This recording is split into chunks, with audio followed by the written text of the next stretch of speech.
പറ്റുള്ളൂ. Hello guys, welcome to Siva world. അപ്പോൾ ഇന്ന് അടുത്ത വീഡിയോ കേട്ടോ. അടുത്ത വീഡിയോ എന്ന് പറഞ്ഞാൽ പിറ്റേ ദിവസം നമ്മൾ ഉത്സവത്തിന് പോയതാണ്. അപ്പോൾ ഇതാ ടീച്ചറുടെ പ്രോഗ്രാമാണ്. ടീച്ചർ എന്ന് പറഞ്ഞു കഴിഞ്ഞാൽ മോളെ ഡാൻസ് പഠിപ്പിക്കുന്ന ടീച്ചറാണ്. അപ്പോൾ ടീച്ചറുടെ പ്രോഗ്രാം ഉണ്ടായിരുന്നു 30-ാം തീയതി. അപ്പോൾ അത് കാണാൻ നമ്മൾ പോയിട്ട്, അപ്പോൾ ടീച്ചർ നമ്മുടെ വീട്ടിൽ വന്നിട്ടുണ്ടായിരുന്നു. അത് കഴിഞ്ഞ് അവർ പോയതിൻ്റെ പിന്നാലെ നമ്മൾ അങ്ങോട്ട് പോയി. അപ്പോൾ ഇതാ ഞങ്ങൾ ചെന്ന് കുറച്ച് കഴിഞ്ഞിട്ടാട്ടോ ടീച്ചറുടെ പ്രോഗ്രാം തുടങ്ങിയതൊക്കെ. അപ്പോൾ ഇതായിരുന്നു ഫസ്റ്റ് ഡാൻസ്. അടിപൊളി പെർഫോമൻസ് ആയിരുന്നു കേട്ടോ. 3 ആളുടെയും അടിപൊളി എന്നാണ്, നല്ല അടിപൊളി. അപ്പോൾ നമ്മളെല്ലാവരും നന്നായിട്ട് ആസ്വദിച്ചു. അങ്ങനെ കുറച്ച് നേരം പിന്നെ ടീച്ചറുടെ വീഡിയോ ഒക്കെ എടുത്തു.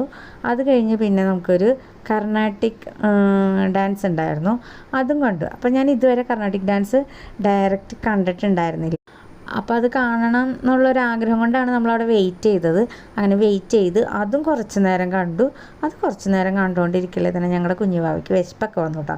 അപ്പോൾ പിന്നെ ഞങ്ങൾ വിചാരിച്ചു എന്നാൽ പിന്നെ പോവാമെന്ന് വിചാരിച്ച്. അപ്പോൾ ടീച്ചറൊക്കെ ഡാൻസ് തുടങ്ങി കുറച്ച് ആകുമ്പോഴേക്കും തന്നെ ടീച്ചറൊക്കെ പോയിട്ടുണ്ടായിരുന്നു കേട്ടോ അവരെ പ്രോഗ്രാം കഴിഞ്ഞിട്ട്. കാരണം എത്ര ദൂരം വരണ്ടേ, ഇരിഞ്ഞാലക്കുടയിൽ നിന്ന് പറവൂർ വരെ വരേണ്ട ഒരു ദൂരമുള്ളതുകൊണ്ട് ടീച്ചറൊക്കെ നേരത്തെ പോന്നിട്ടുണ്ടായിരുന്നു. പിന്നെ ടീച്ചറുടെ കൂടെ ഉണ്ടായിരുന്ന ടീച്ചറുടെ കൂടെ തന്നെ പഠിച്ച ഇതാണ്. ഇപ്പോൾ ഞങ്ങളുടെ മേക്കപ്പ് സാറിൻ്റെ മോളും കൂടിയാണ്. അപ്പോൾ പുള്ളിക്കാരത്തി അവിടെ ഉണ്ടായിരുന്നു. അപ്പോൾ ഞങ്ങൾ സാറിനെയും ആ കുട്ടീനെയൊക്കെ കാണാൻ വേണ്ടി അതിൻ്റെ ഉള്ളിലേക്ക് ചെന്നിട്ടുണ്ടായിരുന്നു. അഞ്ജന എന്നാട്ടോ കുട്ടിയുടെ പേര്. അപ്പോൾ ഞങ്ങൾ അവിടെ ചെന്ന നേരത്തുണ്ട് നമ്മുടെ സിനിമ ആർട്ടിസ്റ്റ് കൃഷ്ണപ്രഭ അവിടെ വന്നിട്ടുണ്ടായിരുന്നു. അപ്പോൾ ആളുടെ ഡാൻസും ഉണ്ടായിരുന്നു. പക്ഷെ നമ്മൾ എണീറ്റ് ഓൾറെഡി പോരാൻ നിന്ന കാരണം പിന്നെ പ്രോഗ്രാം കാണാനായിട്ട് നിന്നില്ല. പിന്നെ അവിടെ നിന്നപ്പോൾ കമ്മിറ്റിയിൽ നമുക്ക് പരിചയമുള്ള, നമുക്ക് വളരെ വേണ്ടപ്പെട്ട, അതായത് അത്രയും നമ്മുടെ ഫാമിലിയായിട്ട് ഇൻറ്റിമസി ആയിട്ട് നിൽക്കണ ഒരു ഫാമിലി ഉണ്ടായിരുന്നു. അപ്പോൾ അവരെ കണ്ട് സംസാരിച്ചുകൊണ്ട് നിൽക്കലാണ് കൃഷ്ണപ്രഭ വന്നൊക്കെ. അപ്പോൾ നമ്മൾ അവർ സംസാരിച്ചതിന് ശേഷം പിന്നെ ഒരു ചെറിയ ഫോട്ടോ ഒക്കെ എടുത്തിട്ടുണ്ടായിരുന്നു കേട്ടോ. അപ്പോൾ ഫോട്ടോ എനിക്ക് കിട്ടിയില്ല, അത് അനിയൻ്റെ കയ്യിലാണ്. ഞാൻ ജസ്റ്റ് അതിൻ്റെ വീഡിയോ ഇവിടെ ഇടാം. ഞാനൊരു ചെറിയ വീഡിയോ ക്ലിപ്പ് എടുത്ത് വെച്ചിട്ടുണ്ടായിരുന്നു, അത് ഞാനിവിടെ ഇടാം കേട്ടോ.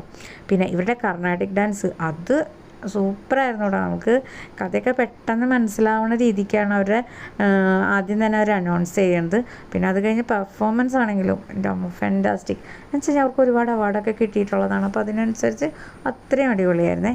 അത് കഴിഞ്ഞ് നമ്മളിതാ കൃഷ്ണപ്രഭേനെ കണ്ട ഒരു സീനാണ് കേട്ടോ. അത് ചെറിയൊരു ക്ലിപ്പാണ്. കുറേ പേര് ഫോട്ടോ ഒക്കെ എടുക്കണ്ടായിരുന്നു. ഞാൻ ഫോട്ടോ ഒക്കെ എടുക്കണ്ടെന്നൊക്കെ വിചാരിച്ചു തന്നു. പിന്നെ ഞങ്ങളൊരു ഫോട്ടോ എടുത്തിട്ടുണ്ടായിരുന്നു. അപ്പോൾ ഇത്രയൊക്കെയുള്ള വിശേഷങ്ങൾ. അടുത്ത വീഡിയോ കാണുന്നവരെ tata bye bye, see U.